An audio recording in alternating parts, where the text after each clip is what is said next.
Hey there. Hello, Facebook, and hello, Instagram. Amanda Kaufman here with the Crush Method Daily Show, where we dual cast every single day to work on you and your business. Specifically, we love working in personal development and with coaching businesses. And this is our daily show where we pop in, offer you a little motivation, a little bit of inspiration, a little bit of how to and just check in with you. So I hope you're having a really awesome day. I just got back from the gym where I was working on my squat.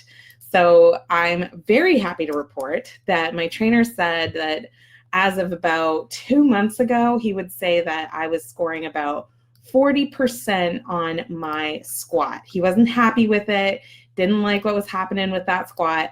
And today he said, I'm happy to like 90% on your squat. So I'm going to take that. I'm going to run with that. And I've been working pretty hard at it. So I'm feeling pretty good about it. So today on the Daily Show, I wanted to talk to you a little more about that subject of consistency, because it turns out that consistency is king when it comes to improving your deadlift or your squat at the gym. It's also really important when it comes to building your business and your practice. So here's the thing. A lot of people tell me, Amanda, I'm not very consistent. And to that, I say, well, that's the thing number one to figure out, because the thing is, you actually are consistent. If you think about it, you are consistent at a lot of things, right? When I was struggling to lose weight and unhappy with my weight, I was very consistent about not going to the gym. I was very consistent about sleeping a little later and not making it a priority. I was consistent about starting work early and doing that instead of going to the gym. So I actually was very consistent. And the thing was, I was consistent on the activities that were not necessarily moving me forward. You get what I'm saying? So if you're consistent about getting distracted or getting into kind of some default routines, that's something to become aware of, something that we can watch in ourselves and observe. So I remember a few years ago, I was feeling pretty good about learning how to be very, very productive. And I am a productive person. I work probably 40-ish hours a week as an entrepreneur, and I'm getting a lot of results that are sometimes even better than a lot of people who say that they work 18 hours a day as an entrepreneur and have no life as an entrepreneur. And when I stepped into this journey of becoming a business owner, I didn't want to swap my, balanced life just because I was becoming an entrepreneur. I was actually on a forum yesterday, and I observed somebody who was giving this advice, and the worst vice is advice. She was giving this advice to a new business owner that the new business owner should expect to work 50 to 60 hours per week until they optimize all the things in their business.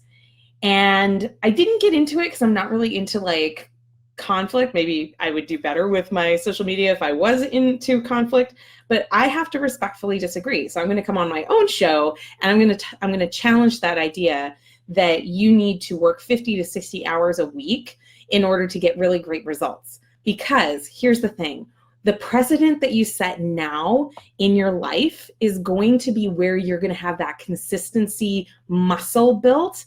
So what's to say that, a year from now, when you've figured more things out with your life and your business, if you start with 50 to 60 hours per week as the expectation, first of all, what is going to be your signal that, oh, now is the time to dial back? Right? That was, of course, missing from the from the friendly advice post. But like, how do you know that you've done enough or set things up enough to then justify coming back to 50 to 60 hours down to a 30 to 40 hour work week? And I think a much stronger strategy from a high performance standpoint is to say, you know what? This is the amount of energy that I have available. This is the amount of time that I'm going to give to this. And then work from that and see how much you can optimize that. So one of the things I'm really happy that I did in building my business, and hey, I'll be totally real here, I did have some fall off the wagon moments. I definitely have. But by and large, what I did is, as I said, hey, I was able to work 35 to 40 hours in corporate. I want to work 35 to 40 hours as an entrepreneur. It was just a decision that I made. When you make that kind of a decision and you set that sort of a boundary, what happens is you start to come up with interesting and creative ways to make that happen. So if it's important to you to constrain the number of hours that you're spending working on your business, or constrain the number of hours that you're spending on really anything, it could be housework, it could be, or it could work the other way. I want to make sure that I'm spending at least one evening a week completely focused on my marriage, right? So we set a date night on Friday nights so that every week we've got this time block that's happening. And so when it comes to business building, if you go into it thinking, oh, well, just because I'm new, I'm going to like throw all of my life balance out the window. I'm going to throw away my exercise routines and I'm going to become antisocial and I'm not going to see my children. If you go into it with that kind of a perspective, here's the thing, and this is coming from the lovingness of someone who has struggled with workaholism, is that it's really hard to come back from that. It's really hard to come back from that standard of working so many hours. And I have come back from that standard. I used to work a minimum of 80 hours a week, and I worked often up into the hundreds, even 120 hours in a week. And the thing is that it's very possible to work like that. And it's very possible to get even more done with less. So how do you even do that? And the answer, my friends, is high performance.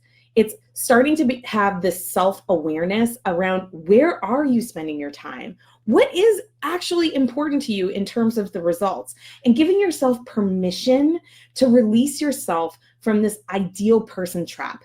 So I wrote about this trap in a blog for the company that I used to work for years ago. And it was kind of it was for International Women's Day. So it was from the perspective of like a working woman. But I think this is very applicable to anybody, right? It's whether you're a dad that's wants to spend more time with your kids, which more and more dads are really, really emphasizing this, right? I don't care who you are, your gender, your age.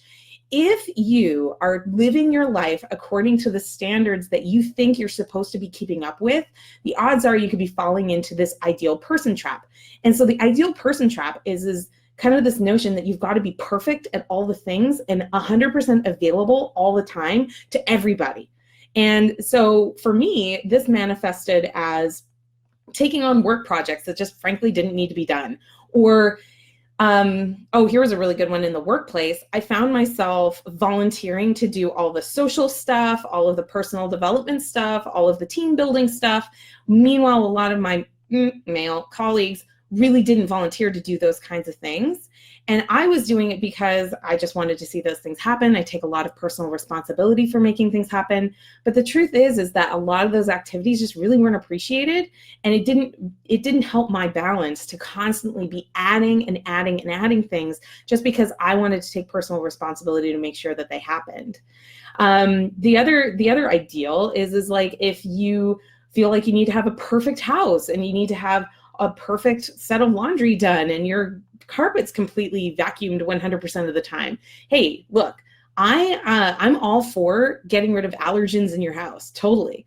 But when I shifted from thinking like there's something about me, about whether my carpets are clean versus having just a strategy to make sure that it happens, that's the difference in the thinking. So when you're a high performer, when you've got your identity wrapped up in this idea of ideals that you're living up to for other people because you think you should, or because you've been conditioned to, or because someone somewhere, some way, or maybe the way you were raised, that you need to live up to that standard. Basically, I'm saying that high performance starts with high awareness, and you're consistent about something in your life right now. And if you're feeling like you're not getting the results that you want to have, or you're not living where you want to be, or you're not getting what you want, the odds are that there are a set of habits and routines that maybe you're not even aware of yet that are helping to contribute to the results that you're getting right now. And that's not to blame, because I'm definitely not about that story, but I want to just highlight that one of the most transformative things that you can do is actually keep a journal for a week and write down how you spend your time, but write it down, like really write it down. When I did this exercise, I felt kind of like, oh, I'm at the max of my personal productivity level because I don't watch TV, which is true. I didn't watch TV. I really don't watch a lot of TV. I have like a show that I might watch at, one at a time kind of thing, but I'm definitely not one of those people that sits down and like watches CNN or, has multiple hours a night that I'm watching TV. And so that was true. But when I sat down and I actually walked through how I'm spending my time, because I just wrote it down in observation like a scientist, not to judge, not to do anything, just watch and observe. For the first week that I did this, and I did it at 5-minute increments, you can do it at 15-minute increments, that's fine. And you're writing down the actual thing that you're personally focused on. So for example, I, at the time, was traveling for, 4 days a week. So I spent a lot of time on an airplane. Well, just because I was sitting on an airplane didn't mean that that's where my focus and attention was. It turns out when you're on an airplane, yes, there's probably about 30 minutes or so that you're actively in the security line and you're actively boarding and loading the plane. But then what happens, right? On a 4-hour flight, out comes the phone, out comes the devices. Maybe you're reading a book, maybe you're playing Candy Crush, maybe you're surfing Facebook. I don't know what the thing is, but there's something that your attention is on that's not specifically flying the airplane, right? Unless you're a pilot, in which case this example would make no sense. So what you're doing is you're really looking for where are you focusing your attention, and you're writing this down in 15-minute increments. When I did this, I did it for a week and I analyzed my results in a spreadsheet because I'm a nerd. And what I found and discovered was it was true. I had basically 0 hours of time looking at a television. But you know what? I had 33 hours out of 168 hours in a week dedicated to scrolling Facebook. I was a Facebook addict, a social media addict. Now, don't click away if you're watching this right now, because you got to hear the rest of it. I didn't believe that I was spending 33 hours on basically an activity that was just, kind of zombie consumption. So I did it for a second week. I tracked my time down to 5-minute increments for a second week. And you know what? That week, maybe because I was a little more aware of how I spent my time, I spent 32 hours on the Book of Face. And I was like, how is this possible? So I did a third week. I was like, those weeks are exceptional. There was that project happening at work, and then this other thing happened with my flight, and there was like a storm, and so I got into this whole story of justification about why that couldn't possibly be true. So I did a third week, and you guys, 3 weeks in a row, guess what? I was at 33 and a half hours of Facebook time in the third week. And emotionally, I would not be able to tell you that that was the truth of how I spent my time. I really couldn't recall that that's how I spent my time. And there's some really fascinating books on this subject if you want to check them out. But the point is that your perception of how you're spending your time is probably super far off from the reality. And just think about this, like when you're standing in line or you're in a traffic jam, have you noticed how it's like, it takes forever? Like it feels like time just slows down, and 10 minutes feels like 50 hours, and it's just super dramatic, right? But when you're having a good time, it's like time goes like that, right? So we experience time in a very non-linear kind of a way, and our memory and recollection of how much time has actually passed, it is skewed to say the least. So my encouragement to you, if you're not getting results that you want to get, the number one step is personal awareness of what are your habits? Where do you spend your time? And are those things actually contributing to that bottom line result? So Kathy over on Facebook says, I like this exercise for information purposes. Knowing of what I'm actually occupied doing will be helpful. Yikes. Yes, absolutely. And when you have that power and that information and you start to get into the habit of really observing how you spend your time and what you are consistently doing, like I said, 3 weeks of consistently measuring. And, I was doing it at 5-minute increments. You could totally do it at 15-minute increments. And just a pro tip, just write down the start time of the next activity that you're doing. Makes the time tracking part of it like super easy, but do note the actual time and do note what you are specifically focused on in that time, right? And if you've got huge swaths of time where it's like, I am in a commute or I'm driving. Are you driving the car? Because if you're not driving the car, you're doing something else with your focus, right? So pay attention to what you're focusing on, note the start times, and then set aside 45 minutes to drop it into a spreadsheet, categorize the time, and look at it, right? Are you really spending that much time on laundry every week? Or are you just experiencing a lot of emotional around laundry, right? Are you spending that much time reaching out to possible connections for your business? Or are you spending a lot of time kind of going, I don't want to do it. Let me go into, whatever Netflix or, I think I'm going to tweak my website for the millionth time kind of activities that are not going to move that bottom line. So the next step after you're very, very aware of how you spend your time is to identify one thing in the particular area of result that is going to have the most impact on your results, right? So for me, the number one thing that's had a huge impact on my results with my fitness is making sure I go to the gym. Because once I'm at the gym, oh baby, it's so much easier, right? I know what to do. I've worked with a trainer to figure out my programming. I just show up, step up onto that elliptical, follow the instructions, and away I go, right? And until I identified that, hey, I need to make going to the gym this number one thing that's going to happen in my day, to the point where I actually rearranged my work schedule because I realized that I was consistently using the work schedule that I had as the excuse for why I wasn't going to the gym. And I don't know, one day I'm analyzing it in this way and I go, wait a second, who's setting my hours? I'm the CEO of my business. I am. And hey, if you're working for an employer, then you actually still, this sucks, but you still are the one that is allowing things onto your calendar, right? And this is like a whole nother high performance conversation, but your influence on your boss to be able to push back on making sure you're maintaining your health and your schedule, that is another area of high performance that I'm not going to be able to go into today, that can be so powerful when you can have that influential conversation with people who are trying to get onto your calendar. Same thing with your kids. Sorry, kiddos, right? Anything that is happening with consistency in your life, the first step in personal development is seeing it, and then just taking some accountability and responsibility for the things are on the calendar because we let them be there.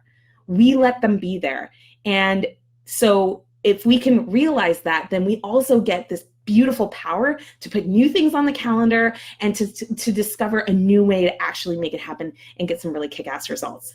So I hope this really helped you. I'm off because I've got some serving to do with some of my amazing clients. I've been working on some strategy things. If you loved this, please leave me a comment and let me know what you loved about it. Hey there, thanks for tuning into this week's The Crush Method video blog. I'm Amanda Kaufman. And I'm Chris Lavelle. We loved having you here. Be sure to subscribe to receive more goodies in your inbox every week and share with others you know who are eager to learn more about building their coaching and expert business. And don't forget to leave a comment below to share your own experiences to inspire and lift others on this journey. And check out our podcast on iTunes called The Crush Method Show so we can join you on your commutes and workouts.